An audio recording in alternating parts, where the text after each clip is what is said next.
It was a quiet afternoon in a small southern town, the kind of place where everyone knew everyone, and nothing much ever happened, or so people thought. Officer Jack Taylor, a young cop with only a few years on the force, cruised through the familiar streets in his patrol car. Jack prided himself on keeping the peace, even if it often meant dealing with little more than parking violations or the occasional noise complaint. But that day, something happened that would change everything, an incident that no one in town would ever forget. It started with a call. Dispatch crackled through the radio, reporting a disturbance at a modest home on the edge of town. The voice on the other end was calm but firm. An elderly woman had refused to comply with a court order. Jack couldn't imagine what kind of trouble a 98-year-old could cause, but orders were orders. He headed to the address, the unease creeping up on him like the humid southern air. When Jack arrived, the house was as unassuming as its owner.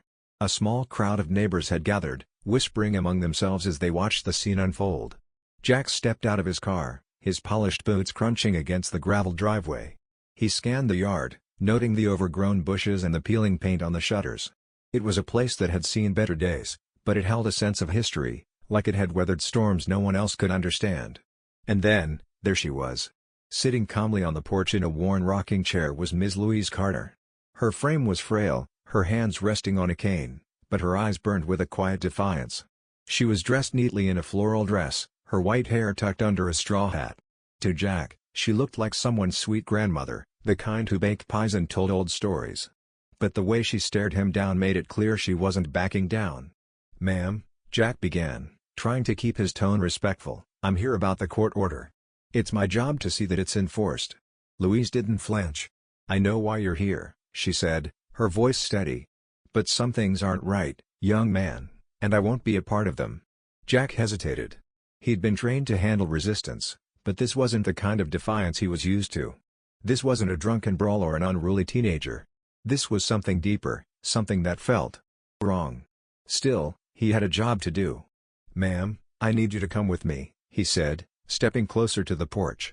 Louise leaned forward slightly, her cane tapping against the wooden floor. "Do you know why they're doing this?" she asked. Her voice was calm, but there was a sharpness to it, like she was testing him. Jack shook his head. "I'm just following the orders I was given." Louise let out a soft chuckle, but there was no humor in it. "That's the problem, isn't it? People following orders without questioning what's right." The crowd murmured, their whispers growing louder. Jack glanced at them nervously. He wasn't sure what was happening, but he could feel the weight of their eyes on him. It was as if the entire town was holding its breath, waiting to see what he would do.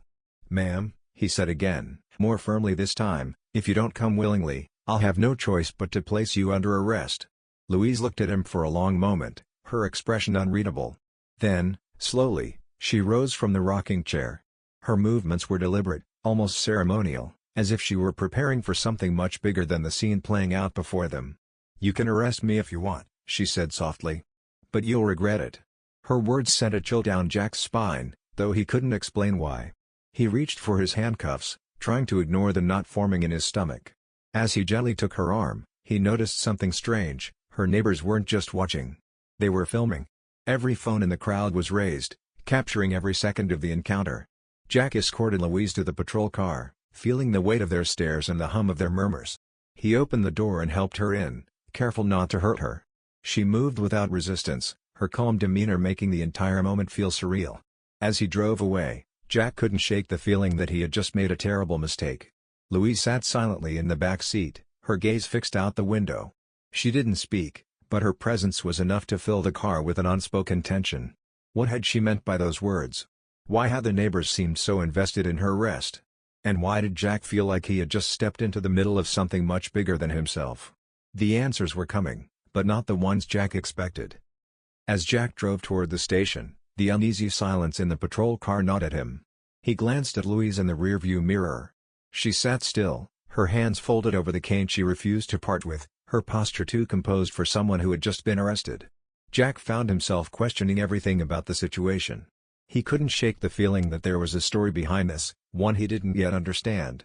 When they arrived at the station, a few of Jack's colleagues were waiting by the entrance, their faces a mix of surprise and curiosity. It wasn't every day that someone like Louise Carter ended up in handcuffs. Jack opened the car door and helped her out, careful to keep his grip gentle but firm.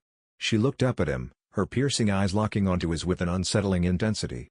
"You're going to learn today, officer," she said quietly, her voice almost a whisper. Jack swallowed hard, unsure how to respond. He walked her inside, the usual buzz of the station dying down as everyone turned to watch. It felt like all eyes were on him, not just his coworkers but the weight of something invisible, something bigger. Louise's presence commanded a strange kind of respect, even in handcuffs. As she was processed, Louise remained calm, answering the officer's questions with clarity and precision. She didn't seem rattled or angry, just resolute. Jack watched from a distance, feeling a pang of guilt creep into his chest. The more he observed, the more he doubted the necessity of her arrest. After she was fingerprinted and her personal items logged, she was led to a holding cell. As the heavy door clanged shut behind her, Louise turned to face Jack, who had been silently observing from the hallway. "Do you even know who I am?" she asked, her voice carrying across the cold, sterile air of the station. Jack hesitated, then shook his head. "No, ma'am," he admitted. "I just got the call." Louise tilted her head slightly, a faint smile tugging at the corners of her lips. "That's the problem, son. You only got the call. You didn't ask why." Her words lingered with him as he walked back to his desk. His shift wasn't over yet, but Jack couldn't focus on his paperwork. Instead, he found himself opening a browser on his computer and typing her name into the search bar. What came up made his stomach drop. Louise Carter wasn't just an elderly woman. She was a local legend, a civil rights activist whose actions had shaped the very town Jack lived in. Decades ago, she had been on the front lines of protests, fighting for the integration of schools and the right to vote. Her name was etched into the town's history, and her face was in grainy black and white photos that depicted marches and sit-ins. But the most startling part of all was the court order. Digging further, Jack discovered that Louise had been fighting to keep her home from being seized by the city. The house she had lived in for over 70 years sat on land that developers now wanted to turn into a commercial complex. The court had ruled in favor of the city, but Louise had refused to leave. Jack's heart sank as the pieces came together. This wasn't about some simple legal matter. It was about a woman standing her ground, defending her history, her life, and her dignity. And he had just been the tool used to strip it away. Before he could process his thoughts, the station phone rang. The desk sergeant picked it up, listened for a moment, then called Jack over. "It's for you," he said, handing him the receiver. Jack frowned as he took the call. "Officer Taylor speaking." The voice on the other end was sharp and unmistakably angry. "Officer, this is Councilman Dean," the man said, his tone making it clear he wasn't calling to exchange pleasantries. "Do you have any idea what you've just done?" Jack blanked, caught off guard. "Sir, I was just following orders." "Orders?" Dean barked. "You just arrested Louise Carter. Do you understand what that means? This isn't some random case. The media is already picking it up, and the mayor's office is furious. I suggest you fix this, and fast." The call ended abruptly, leaving Jack standing there with the phone still pressed to his ear. His mind raced as the reality of the situation hit him. This wasn't just a mistake, it was a disaster, and he was caught in the middle of it. He looked toward the holding cells, where Louise sat quietly, her back straight and her gaze steady, as though she had expected this all along. Jack realized then that her words hadn't been a threat, they had been a warning. And now, the storm was coming. But the question remained, how far would this go, and would Jack be able to make it right before it was too late? The weight of the councilman's words hung over Jack like a storm cloud. He set the phone down slowly, his hand trembling ever so slightly. What had seemed like a routine call earlier that day now felt like the beginning of something far more complicated and dangerous. He glanced back toward the holding cells, where Louise sat with a calmness that unnerved him. She wasn't pacing or fretting like most people in custody. Instead, she exuded the kind of stillness that came from someone who had lived through storms far worse than this one. Jack couldn't stay at his desk. He had to know more. He walked down the dimly lit hallway toward the records room, determined to dig deeper into Louise's past. He typed her name into the station's database, hoping to find something that would make sense of the day's events. What he uncovered only deepened the mystery. There were dozens of entries linked to Louise Carter's name, but not in the way Jack expected. Most of the records were decades old, incidents involving protests, arrests during sit-ins, and lawsuits filed against local officials. The details painted a picture of a woman who had spent her life fighting battles that others were too afraid to confront. But there was one record that stood out above the rest, dated nearly 50 years ago. Jack clicked on it, his breath catching in his throat as the screen loaded. The file described an incident from the 1970s, when Louise had been arrested during a march to demand equal housing rights. The arrest report was brief, but what caught Jack's attention was the note scrawled at the bottom by the officer who had processed her. It read, "She warned us. Said we'd regret this one day. I didn't believe her then. Now I do." The words sent a chill down Jack's spine. It wasn't just the eeriness of the note itself, it was the sense of déjà vu it gave him. Those were almost the exact words Louise had spoken to him earlier that day. He leaned back in his chair, trying to piece it all together. It felt like there was a puzzle here, but someone had hidden half the pieces. Why would an elderly woman, once a pillar of the civil rights movement, resist so strongly over a house? Was it just about preserving her home, or was there something deeper at play? Jack decided he needed answers straight from the source. He headed back to the holding cell, his footsteps echoing through the quiet station. As he approached, Louise looked up, her expression unchanged. It was as if she had been expecting him. "Changed your mind about asking questions, have you?" she said, a faint smile tugging at her lips. Jack cleared his throat, trying to shake the growing unease he felt in her presence. "I've been looking into your history, Ms. Carter," he admitted. "It seems you've been through a lot." Louise nodded, her gaze steady. "You could say that. I've seen the worst this town has to offer, and sometimes the best. Depends on the day." He leaned against the bars, lowering his voice. "Why did you resist the court order? I've read about your work, your marches, your fights for justice. You've faced bigger battles than this. So why now? Why risk everything over a house?" For the first time, Louise's expression softened, and for a moment, Jack thought he saw a flicker of sadness in her eyes. She leaned forward on her cane, her voice dropping to a near whisper. "Because this house isn't just a house. It's history. My history. My family's history. It's where my parents fought to keep us safe when the world wanted us gone. It's where neighbors came together to plan marches and sit-ins. It's where we built a community out of nothing." Jack listened, the weight of her words sinking in. He had grown up in this town but had never thought much about its history. Louise's house was just another old building to him, but to her, it was a living memory of everything she had endured and accomplished. "Why do they want it so badly?" Jack asked.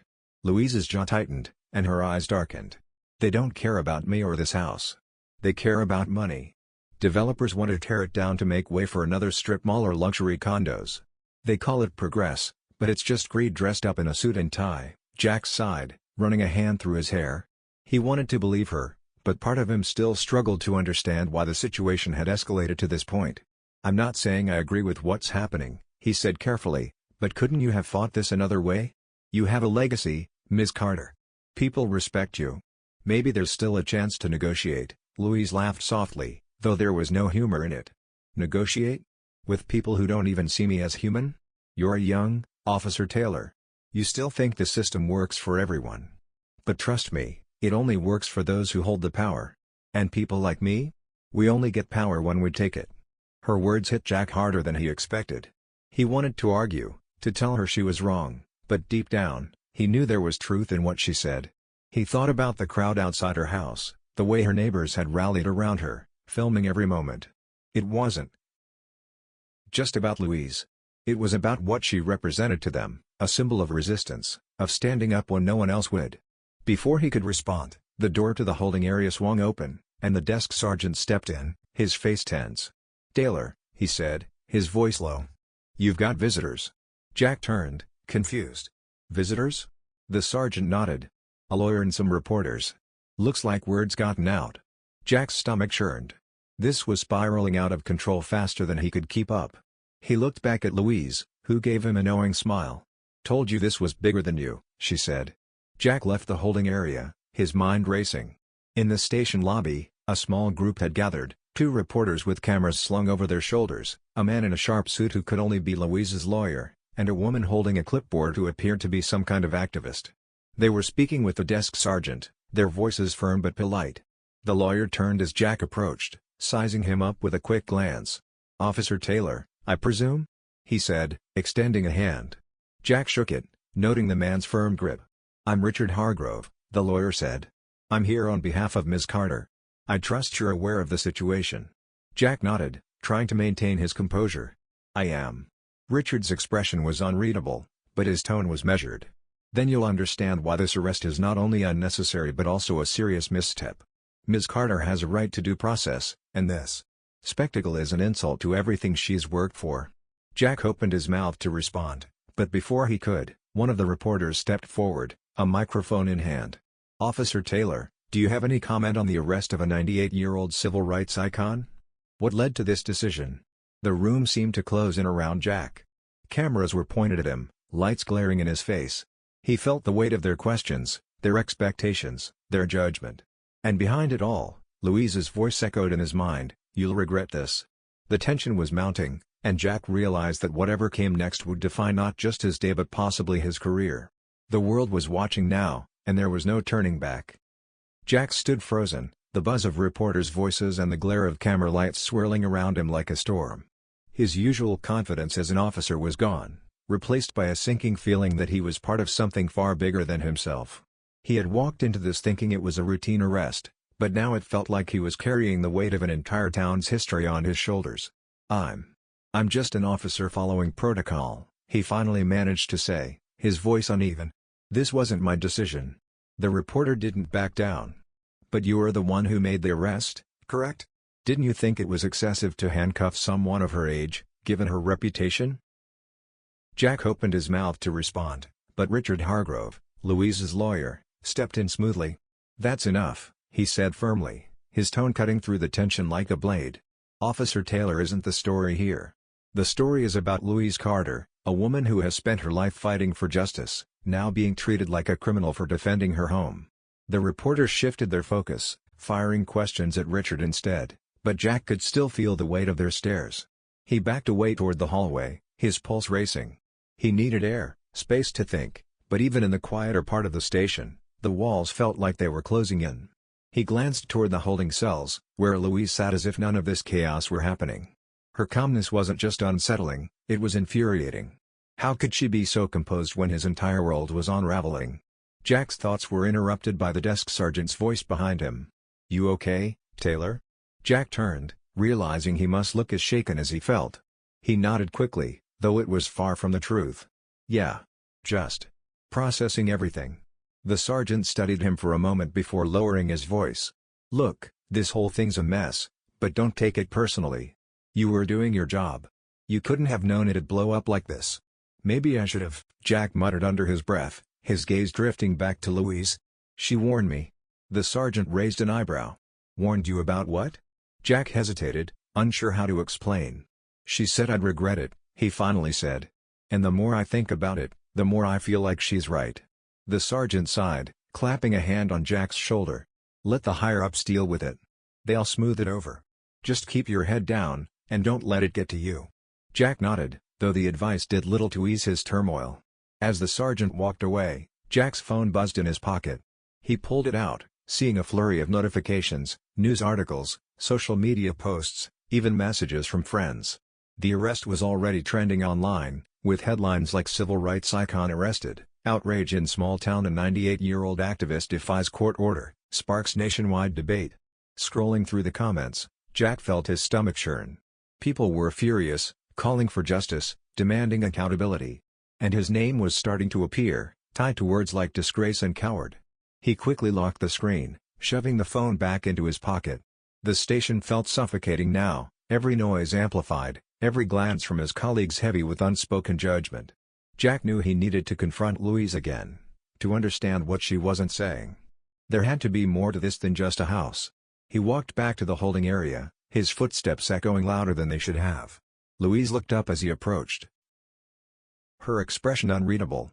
"Back so soon?" she asked, her tone calm but with a hint of amusement. Jack leaned against the bars, lowering his voice. "You're enjoying this, aren't you?" Louise raised an eyebrow. "Enjoying? No, Officer Taylor. I don't enjoy being treated like a criminal. But I've been here before, and I've learned that patience is a weapon just as sharp as any blade." Her words stung, but Jack pushed forward. "Look, I don't agree with how this is playing out. But you've got people out there, lawyers, reporters, your neighbors, fighting for you. Why didn't you just let them handle it? Why make it harder on yourself?" Louise's gaze softened, and for a moment, Jack thought she might actually let her guard down. She leaned closer, her voice dropping to a near whisper. "Because sometimes, officer, the fight isn't about winning. It's about making them see what they're trying to erase. Jack frowned. What do you mean? Louise's eyes seemed to darken, her voice taking on a weight that made him feel like a child being lectured. They want my house because it's inconvenient. It's a reminder of a time they'd rather forget, a time when people like me weren't supposed to have anything, let alone a home of our own. Every brick in that house has a story. Every scratch, every dent, every creak in the floorboards is a piece of history. My history.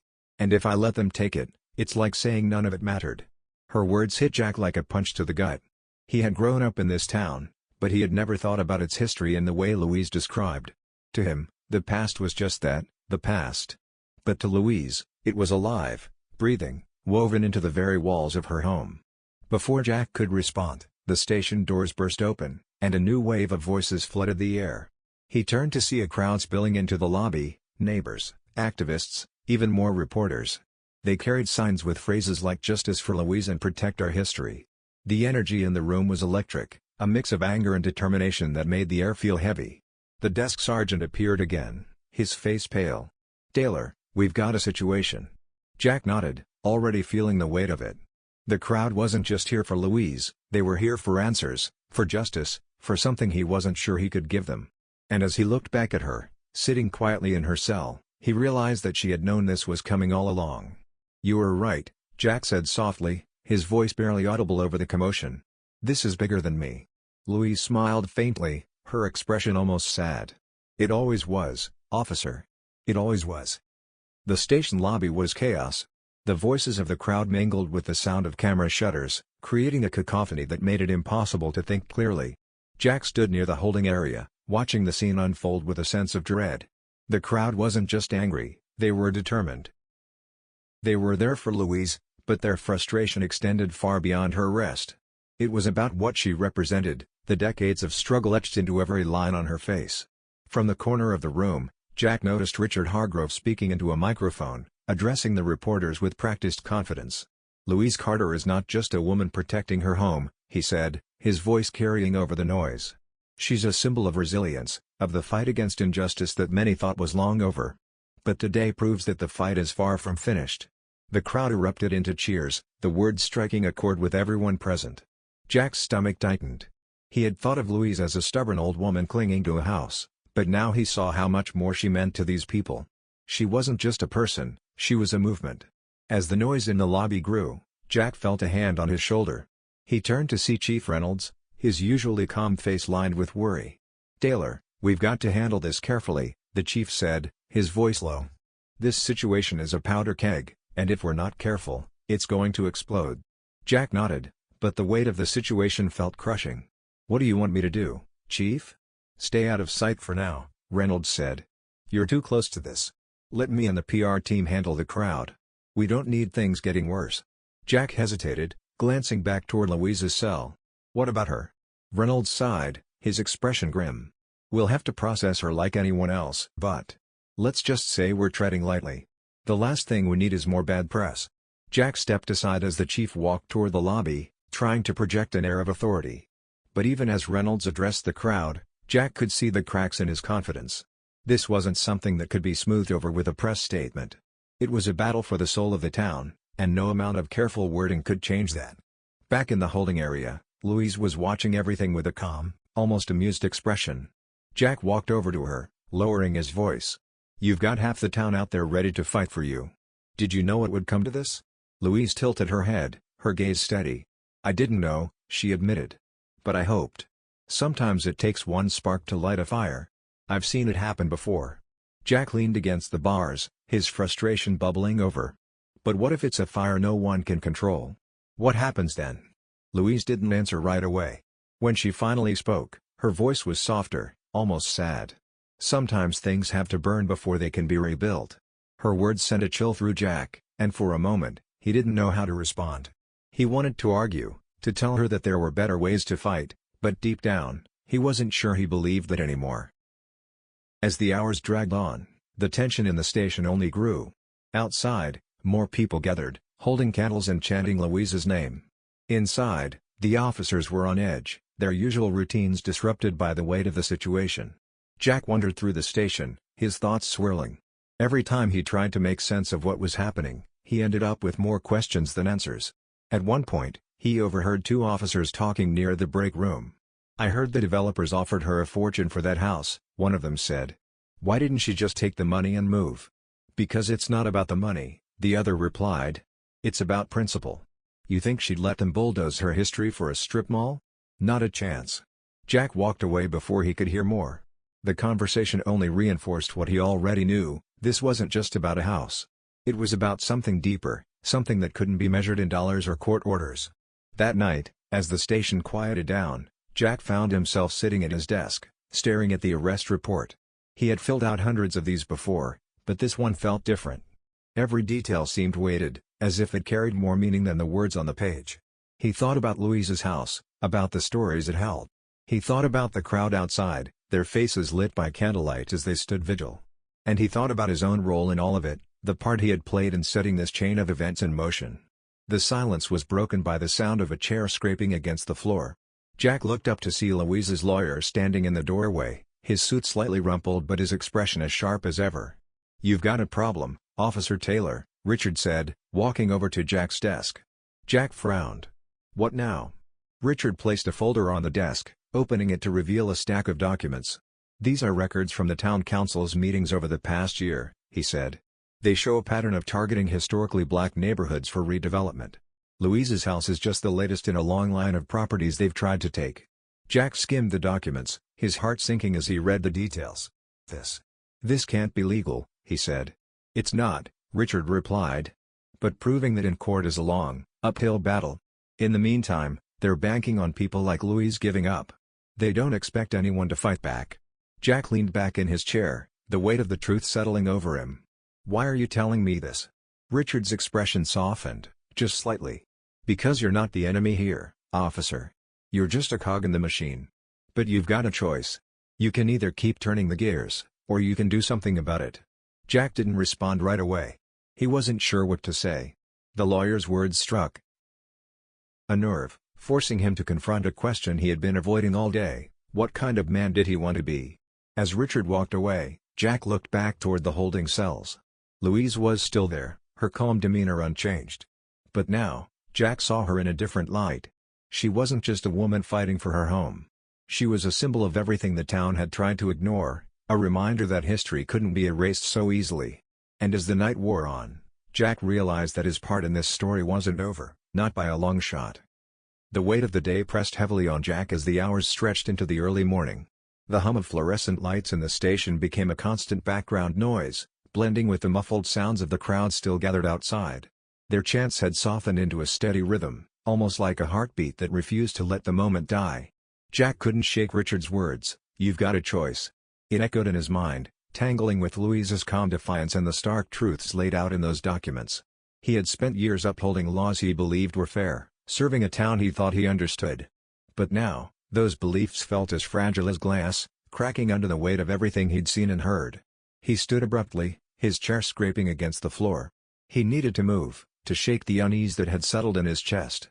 Without thinking, he found himself walking toward the holding cells again. Louise looked up as he approached, her eyes sharp and knowing, as if she had been waiting for him. "Couldn't sleep?" she asked, her tone almost easing. Jack smirked despite himself. "Something like that." He leaned against the bars, studying her. For a moment, neither of them spoke, the silence between them filled with unspoken questions. Finally, Jack broke the quiet. "Why didn't you just leave?" he asked, his voice low. "You had to know how hard this was going to get. Why stay and put yourself through all this?" Louise's expression softened, and she leaned forward slightly, her hands resting on her lap. "Because some things are worth the fight, Officer Taylor. Even if it costs you." Jack frowned, searching her face for answers. "But why you? Why does it have to be you?" Louise's gaze didn't waver. "Because if I don't stand up, who will? If I let them take my home, it's not just my story they're erasing, it's everyone who came before me. My parents built that house with their own hands, brick by brick, during a time when people like us weren't supposed to own anything. They poured their lives into it, and I'll be damned if I let anyone take that away without a fight." Her words hung in the air, heavy and raw. Jack felt a lump form in his throat, but he swallowed it down, nodding slowly. He had never thought about history in such personal terms before. To him, It had always been something distant, a collection of dates and events in textbooks. But to Louise, it was alive, tangible, a part of who she was. Before Jack could respond, the sound of raised voices drew his attention back toward the lobby. He glanced over his shoulder, tension tightening in his chest. Something was happening. "I'll be back," he said, his voice almost a promise. Louise didn't reply, but her steady gaze followed him as he walked away. In the lobby, the scene had shifted. The crowd outside had grown larger, spilling into the street, their chants growing louder and more unified. Inside, Chief Reynolds was locked in a heated conversation with a man Jack didn't recognize, an older gentleman in a tailored suit who exuded an air of authority. "Who's that?" Jack asked the desk sergeant as he passed. The sergeant glanced up from his paperwork, his expression grim. "City Council rep. Came to assess the situation, whatever that means." Jack watched as the man gestured emphatically, his voice low but firm. The chief nodded reluctantly, his shoulders tense. Jack didn't like the look of it. As the councilman turned to leave, his eyes briefly met Jack's. There was something cold in his gaze, something calculating. Jack felt a chill run down his spine as the man walked out of the station and into the crowd, disappearing into the sea of faces. "What did he want?" Jack asked, approaching the chief. Reynolds sighed, rubbing a hand over his face. "He's pressuring us to wrap this up quickly. Wants Louise out of here and the protest dispersed before it gets out of hand." Jack's jaw tightened. "And how are we supposed to do that?" Reynolds gave him a weary look. "That's the problem. There's no clean way to handle this. If we release her, it looks like we're backing down. If we keep her here, the crowd gets angrier. Either way, we're stuck in the middle." Jack shook his head, frustration bubbling to the surface. Maybe the problem isn't Louise. Maybe it's the fact that this whole situation shouldn't have happened in the first place. Reynolds raised an eyebrow. "You're starting to sound like one of the protesters." "Maybe they have a point," Jack shot back, his voice sharper than he intended. "Have you seen what's in those council documents? This isn't just about her house, it's about targeting a community." The chief sighed heavily, leaning against the desk. "I get it, Taylor. Believe me, I do. But we're not politicians. We're cops. Our job is to keep the peace, not to fix decades of bad policy." Jack opened his mouth to argue, but the chief held up a hand. "Enough. Go home, get some rest. We'll deal with this in the morning." Jack hesitated, but he knew there was no point in pushing further. He nodded reluctantly and headed for the door. Outside, the crowd parted slightly as he stepped onto the sidewalk, their chants washing over him like a wave. He felt their eyes on him, a mix of curiosity and distrust. He was part of the system they were fighting against, whether he liked it or not. As he walked to his car, his mind raced. The documents, Louise's words, the councilman's icy gaze, it all pointed to something deeper, something that couldn't be ignored. Jack knew he was at a crossroads. He could keep his head down and do what was expected of him, or he could start asking questions that no one wanted to answer. And as he drove home, the weight of that choice sat heavily on his chest, refusing to let him rest. The night was restless for Jack. Sleep never came, and he found himself pacing his small apartment, replaying every moment of the day. The protests, Louise's arrest, the councilman's chilling presence, it all swirled together in his mind, creating a storm he couldn't escape. By the time dawn began to creep through his windows, Jack was no closer to clarity. Instead, he felt the pull of something urgent, a need to act even though he didn't yet know what that action should be. Back at the station, the mood was even more tense than the day before. The protesters hadn't left. If anything, their numbers had grown.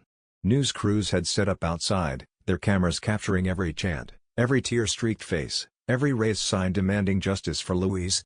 The town's small police force was overwhelmed, not just by the sheer size of the crowd but by the weight of what it represented. Jack arrived to find the station buzzing with activity. Officers shuffled papers and muttered anxiously, their nerves frayed. Chief Reynolds was barking orders, his voice sharp and clipped, but even he couldn't hide the cracks in his composure. Jack's presence was barely acknowledged as he made his way to his desk, but he didn't mind. He had a plan forming, though it was barely more than a whisper in his mind. He needed to see Louise again. When he approached her cell, she was sitting quietly, her hands folded neatly in her lap. Her calm demeanor was unchanged, but there was a spark in her eyes that hadn't been there before. Jack hesitated, leaning against the bars. "You've got the whole town outside for you," he said, his voice soft but heavy. "Did you expect it to get this big?" Louise looked up at him, a small smile tugging at the corner of her lips. "I didn't expect anything, Officer Taylor. But I hoped." Hope's a funny thing, it's small, but it grows. Jack nodded, feeling the weight of her words.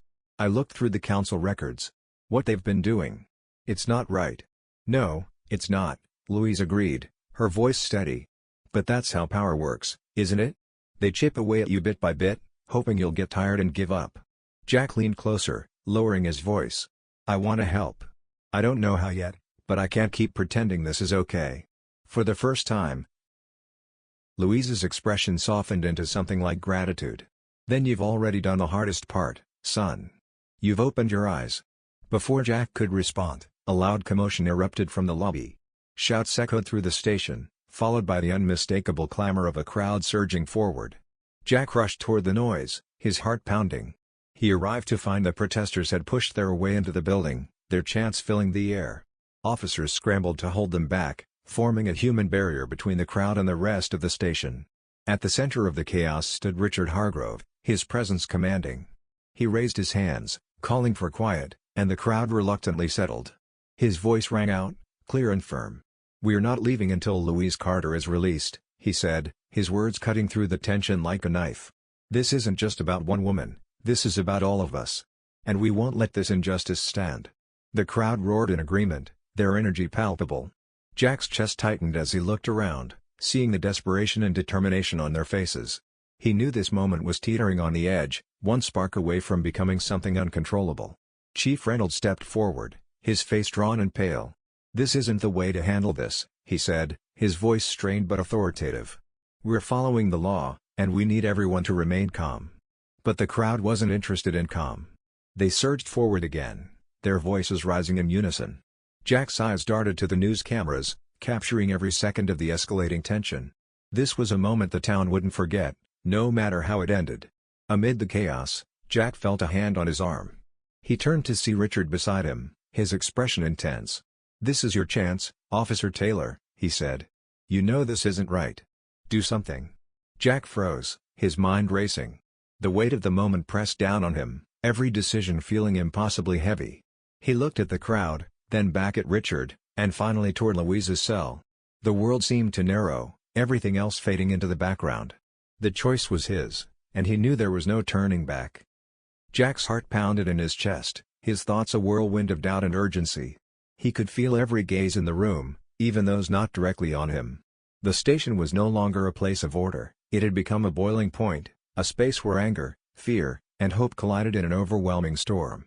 For a moment, he stood frozen, his mind teetering between the life he had known and the decision staring him in the face.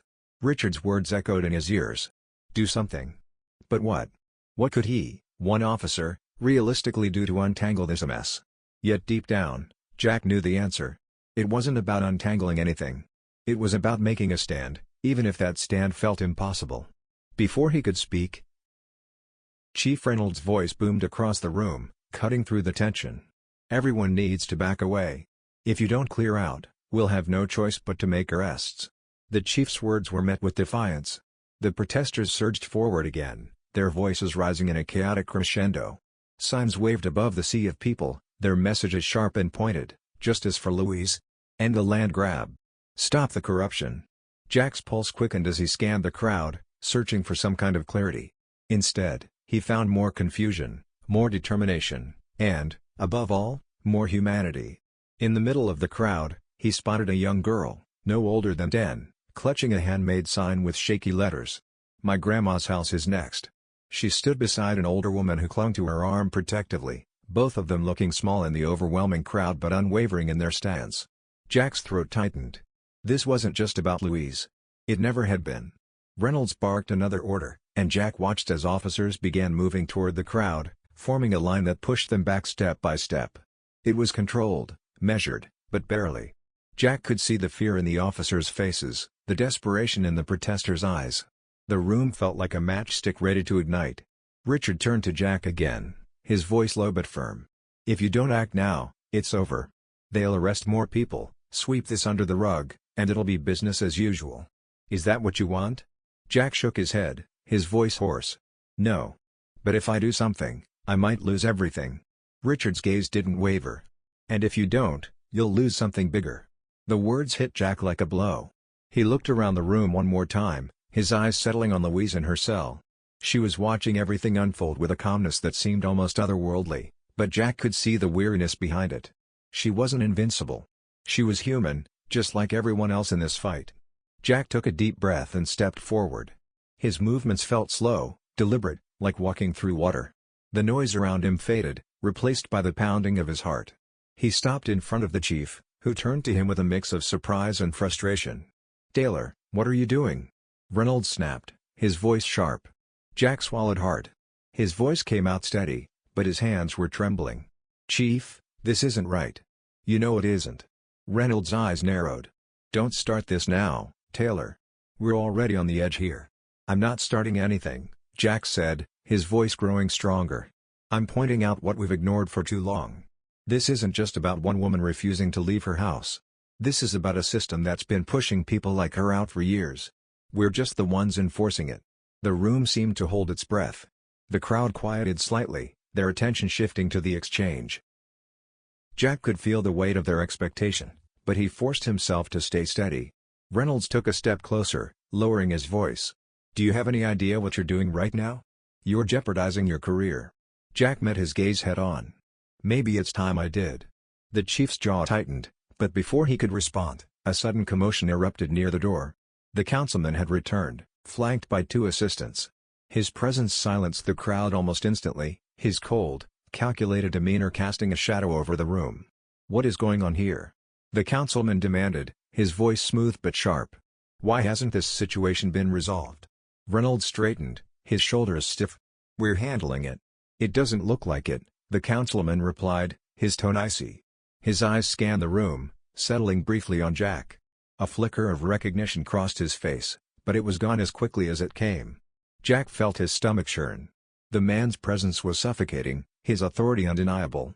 But something in Jack had shifted. He wasn't afraid anymore, not of the councilman, not of the consequences. He stepped forward, his voice steady and clear.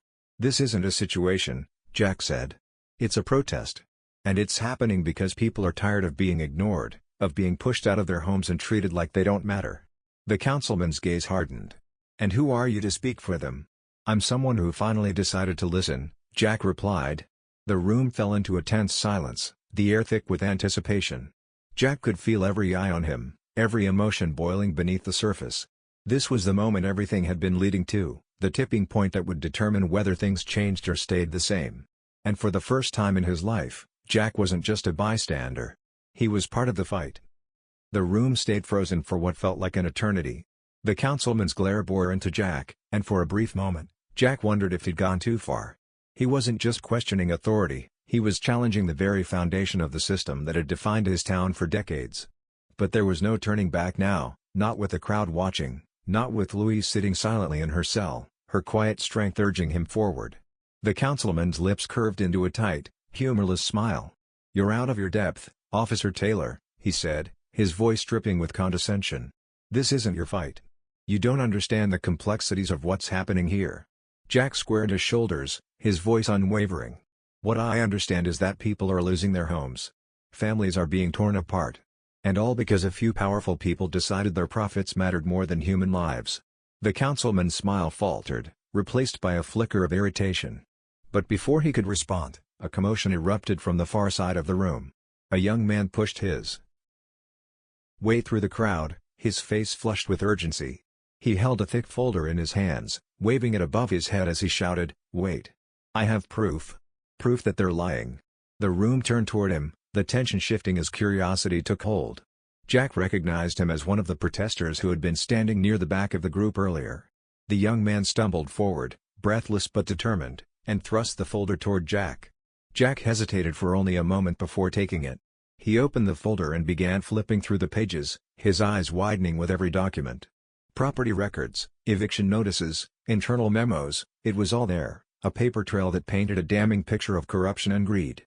The councilman's name appeared repeatedly, linked to a shadowy network of shell companies that had been buying up properties at suspiciously low prices. This is huge," Jack murmured, his voice barely audible over the murmur spreading through the room. The councilman's face darkened. "Where did you get that?" he demanded, his voice sharp and commanding. The young man squared his jaw. "From someone who used to work for you." Someone who couldn't live with what you were doing anymore.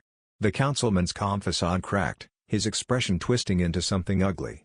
"This is nonsense," he snapped. "Fabricated lies meant to derail the real progress we're making for this town." Jack looked up from the folder, meeting the councilman's gaze. "If this is fabricated, then you won't mind us taking a closer look."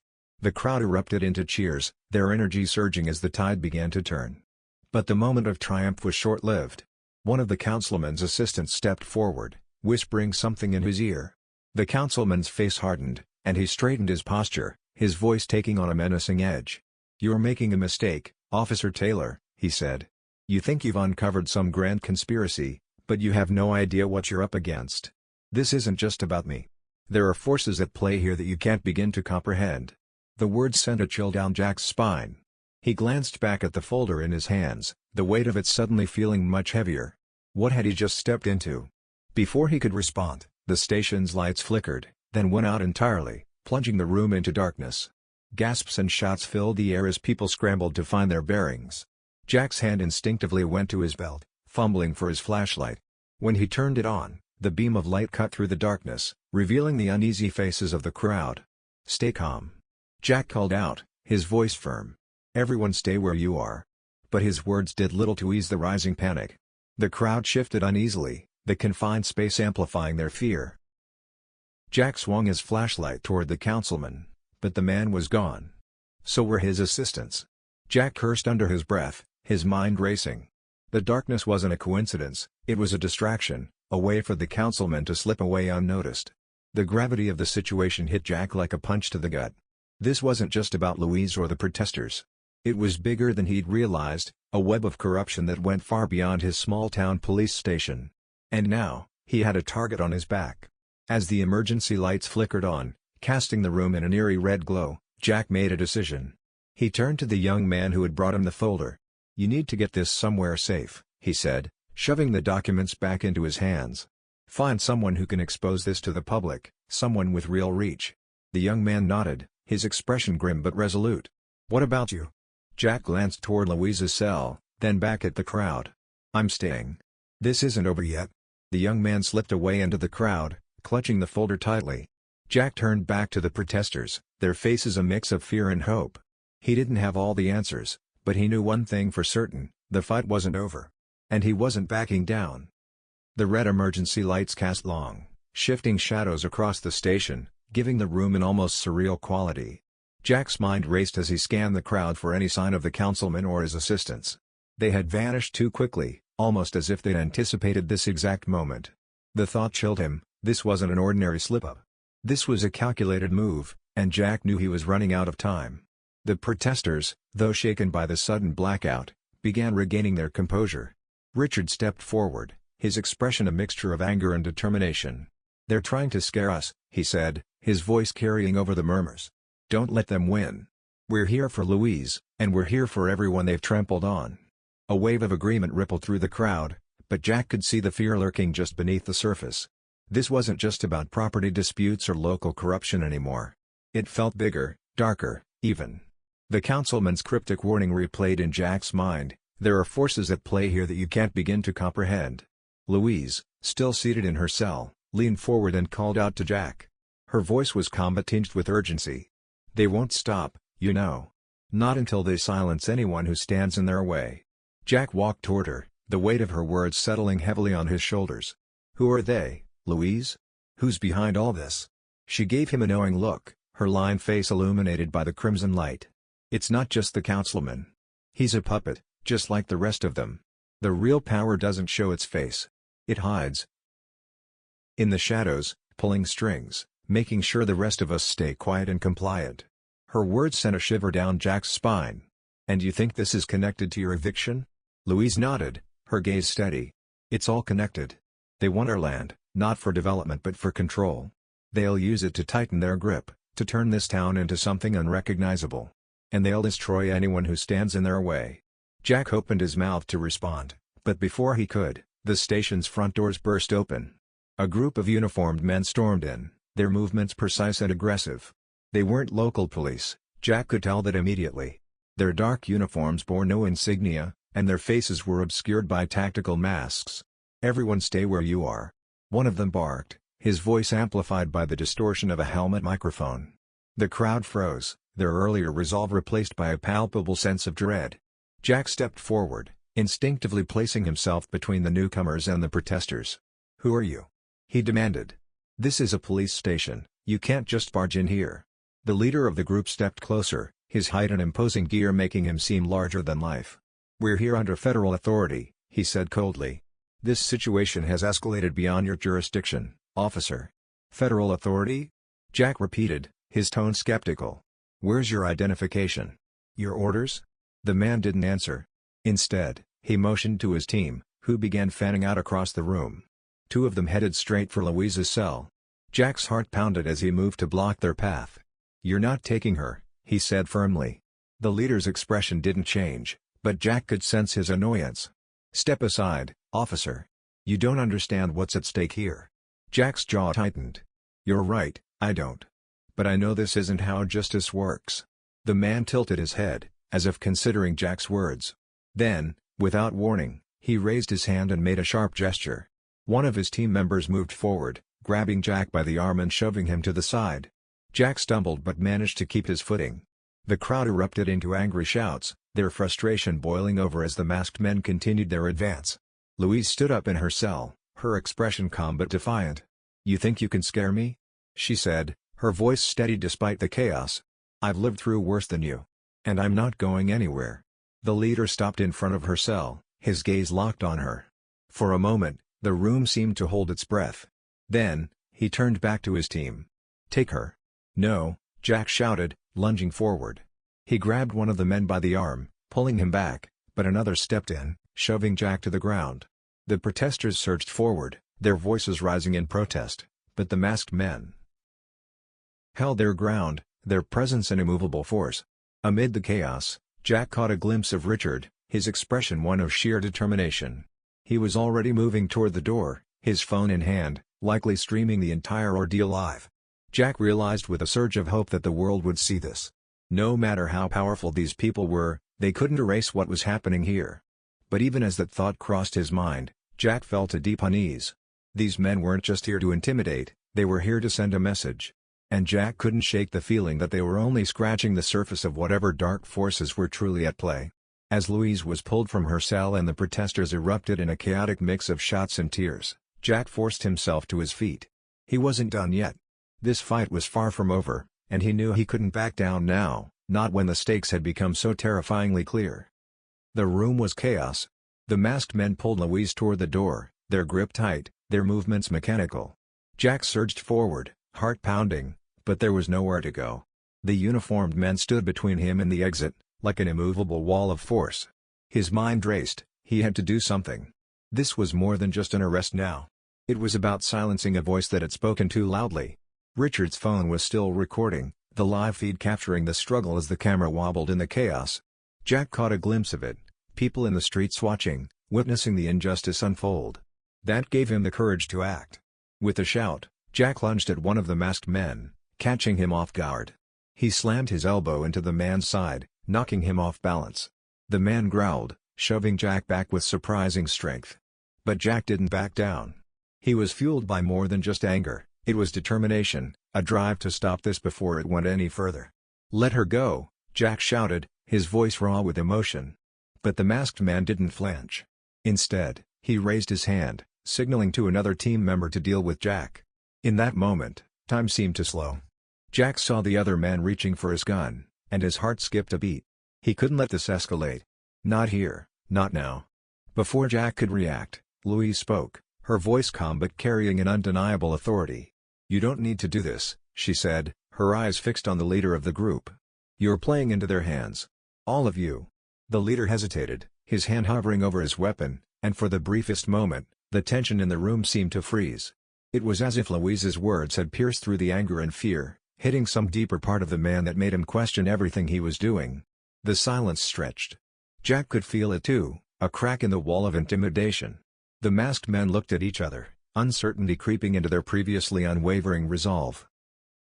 It was a subtle shift, but it was enough. Then, unexpectedly, the sound of sirens echoed in the distance. The protesters, sensing an opportunity, began chanting louder, their voices a powerful wave that reverberated through the room. The emergency lights flickered once more, adding to the growing tension. The sound of approaching sirens wasn't just a symbol of law enforcement, it was the collective hope of a town that had had enough. The leader of the masked men turned sharply, his eyes narrowing. "This is not over," he growled, his voice low and dangerous. He motioned for his team to retreat, and in a matter of seconds, they were gone, vanishing out the back exit of the building. The protesters stood frozen, the air thick with disbelief. Jack could hardly process what had just happened. One moment, it seemed like everything was slipping away, and the next, the threat had dissolved. He looked over at Louise, who stood still, her arms crossed, an air of quiet victory around her. "We've won for now," she said, her voice steady, but there was something in her eyes that suggested a deeper understanding of the battle. "But they won't stop. They never stop." Jack nodded, his mind spinning. He could feel the weight of her words settling over him. This wasn't the end, it was just a small victory in a much larger war. But for now, it was enough. Richard rushed forward, his phone still streaming live. He caught the last few moments as the masked men retreated, and his voice rang out through the station. "They're gone. We've won, for now." The crowd erupted into cheers, the tension from moments ago lifting as people embraced each other, their relief palpable. But just as the cheers reached a crescendo, a figure stepped into the doorway. Jack's blood ran cold when he saw who it was. The councilman, standing there with his arms crossed, a knowing smirk playing at the corners of his lips. "You really thought you won?" he asked, his voice calm, almost taunting. Jack took a step forward, his fists clenched. "What do you want now?" The councilman stepped into the room, his presence commanding. "What I want is for you to understand the truth. This wasn't a battle you could win." The crowd went silent, confusion creeping in. Jack's gaze locked with the councilman's, but he was no longer sure if he understood the game they were playing. "The real power," the councilman continued, "was never in the hands of the people you thought it was." Jack's mind raced as he tried to piece the puzzle together. There had been so much he didn't understand. The councilman wasn't just a puppet, he was a key player in a far-reaching conspiracy that involved more than just land deals or shady real estate practices. Louise stepped forward, her voice cool. "Who's pulling the strings, councilman?" The councilman's smirk faded slightly, replaced by a look of annoyance. "You'll find out soon enough, Officer Taylor. You just don't realize the power you're up against. You're nothing but a small piece in a much bigger game." Suddenly, the room's lights flickered once more, and for a brief second, Jack thought he saw something flash across the councilman's eyes, a fleeting glimpse of fear. Before Jack could react, the doors burst open again. This time, it wasn't more men in masks, it was an unexpected figure, a reporter from the local news station, a familiar face to Jack. She held up her camera, eyes wide with surprise. "I think you're going to want to see this," she said, voice trembling. She held up her phone, and Jack could see it, the live stream from Richard's phone, but this time, something had changed. The footage, the protest, the confrontation, it was all being broadcast to a much larger audience, but there was more. A message had appeared on screen, typed in bold letters: "The councilman's true partners are far more dangerous than you can imagine. This town is already theirs." The final twist hit Jack like a blow to the gut. The councilman wasn't just part of a local conspiracy. The shadows behind him were far darker than anyone had imagined. And the fight for Hollow Creek was just beginning. The room was still, the weight of the revelation sinking in. Jack stared at the screen, his mind struggling to comprehend what he was seeing. The message flashed across the live feed, bold and undeniable: "The councilman's true partners are far more dangerous than you can imagine. This town is already theirs." The reporter's voice cracked as she spoke, her hands shaking with the phone still held out in front of her. Who wrote this?" she asked, looking at the crowd, then at the councilman. "What's going on here?" The councilman's face twisted in a flash of anger before he quickly regained his composure. His eyes darted around the room, as though looking for a way out of this unanticipated turn of events. "This is a mistake," he said, his voice tight, trying to maintain control. "This is all just a misunderstanding. The people behind that message are—" A voice cut him off, coming from the back of the room, steady and unwavering. "They're not a misunderstanding, councilman. They're the reality you've been hiding." Everyone turned toward the voice. It was Richard, standing firm, his phone still recording, the live feed showing the councilman's nervous expression for all to see. "This town's been under siege by people you never told us about. People who will stop at nothing to keep control. And now we know it's not just the land they want, It's everything. The councilman's mouth tightened, and his gaze shifted toward the back exit, as though considering making a run for it. Jack could feel the air in the room shift. This wasn't just about a corrupt land deal anymore. It was about something far bigger, something that had been happening under everyone's noses for years. Louise, standing silently beside Jack, her eyes steely, said, "He's lying. We're not the first. They've done this before. They've taken towns like ours. Quietly, methodically. Now they're going after the last of what's standing in their way." The crowd seemed to absorb her words, but confusion still reigned. They were all watching, hanging on every word. "Who are they?" Jack finally demanded, his voice cutting through the tension. "Who's pulling the strings?" The councilman remained silent for a long moment, his gaze darting between the crowd, the camera, and the reporter, as if trying to calculate his next move. He clearly hadn't anticipated this. "You wouldn't understand," he muttered, but his voice lacked conviction. Richard stepped forward, more resolute than ever. "You don't get to dismiss us. You don't get to tell us what we can and can't understand." He turned to the crowd, rallying them, their frustration boiling over. "They think they've controlled us. But the truth is, people are starting to see them for who they really are." The councilman's facade finally cracked. "You'll never stop this," he snapped, his voice rising. "You think you can take down everything I've built? You don't know what you're up against." Jack's pulse quickened. There was something in the councilman's tone now, something desperate, something that gave away the fact that the walls were closing in. This wasn't just a fight for land, or even for the town of Hollow Creek anymore. This was a battle for power on a scale Jack had never imagined. Suddenly, the doors to the station burst open again, but this time, it wasn't more masked men. It was a group of armed individuals, wearing the same tactical gear as the earlier group but with an unmistakable sense of authority. These weren't just enforcers, they were the real deal. Jack felt his stomach twist.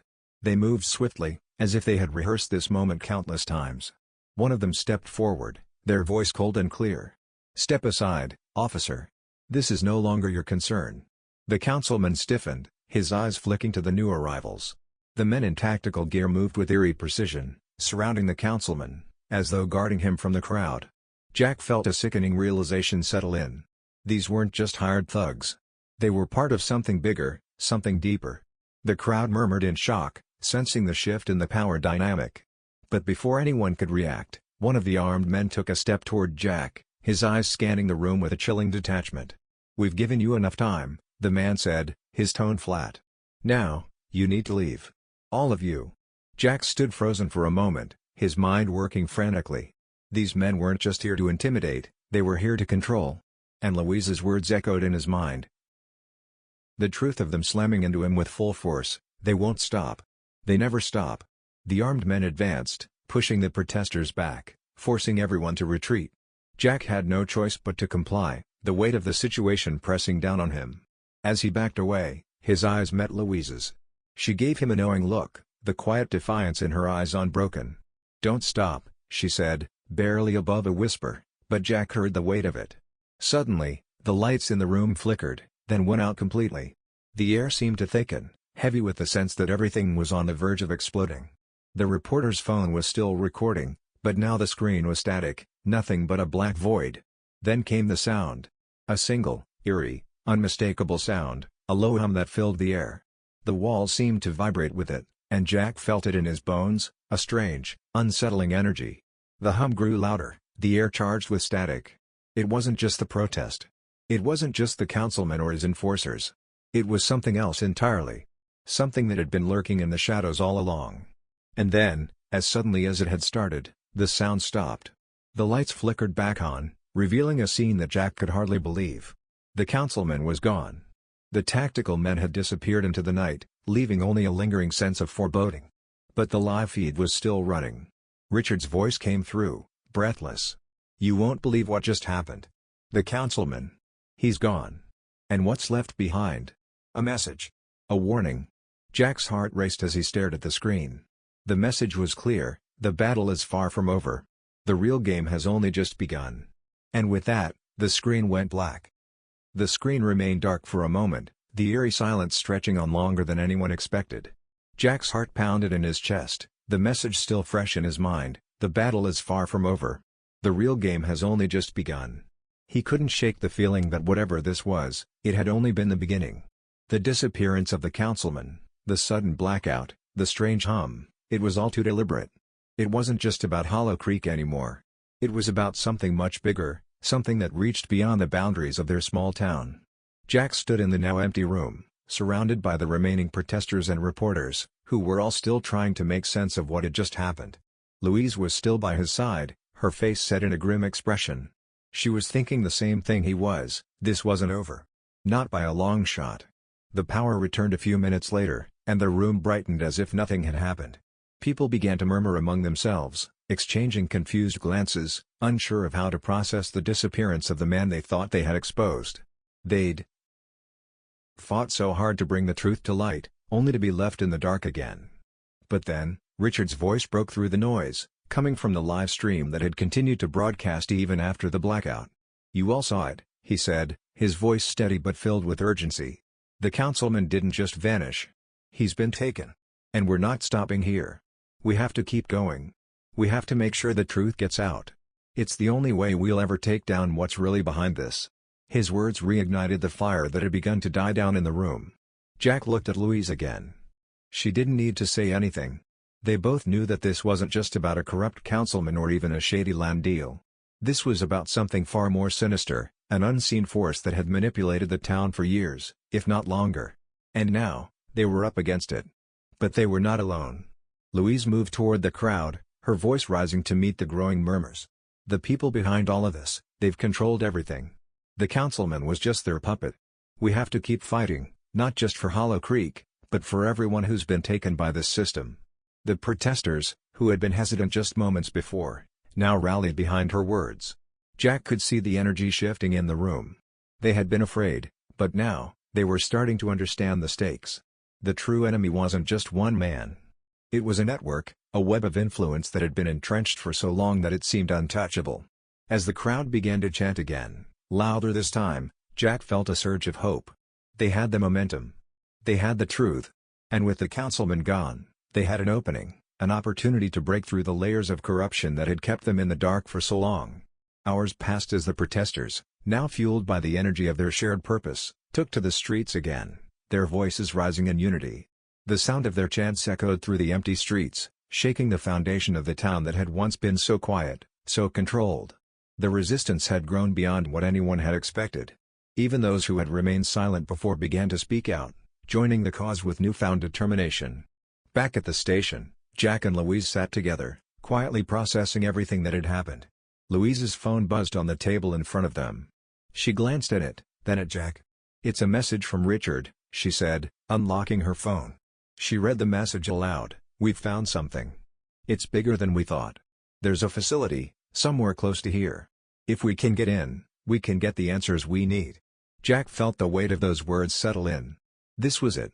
This was the turning point they had been waiting for. The final piece of the puzzle was out there. If they could uncover what was hidden in that facility, they could take down the network for good. They didn't waste time. With the protesters still in the streets, their chants becoming a distant hum in the background, Jack, Louise, and Richard prepared to head out. They couldn't afford to wait.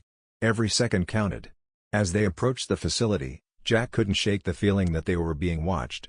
The streets, once full of life, were eerily empty now. The building loomed ahead, cold and foreboding. It was just another nondescript structure in the town, but Jack knew better now. It wasn't what it seemed. It never had been.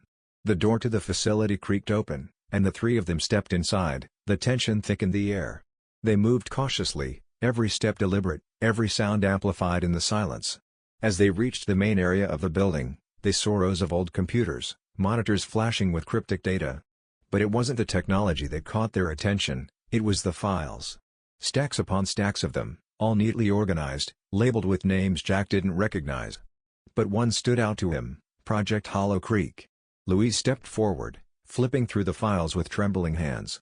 Her eyes scanned the pages, then locked onto one particular document. "This is it," she whispered. "This is what we've been looking for. They've been tracking everything. Everyone. All of this. It was part of their plan." The documents detailed a network of businesses, land deals, and powerful figures, everything that had been kept hidden from the public. Jack's stomach turned as he saw the names of individuals they had trusted, people who had been part of the facade of normalcy in Hollow Creek. The councilman was just one cog in the machine. Jack looked at Louise, his eyes narrowing with resolve. This isn't over yet. We've got everything we need. Now it's time to expose them all. They left the facility with the evidence in hand, knowing the fight wasn't over but emboldened by the truth they had uncovered. The people of Hollow Creek would never go back to being in the dark. The conspiracy that had hidden behind the town's walls was no longer untouchable.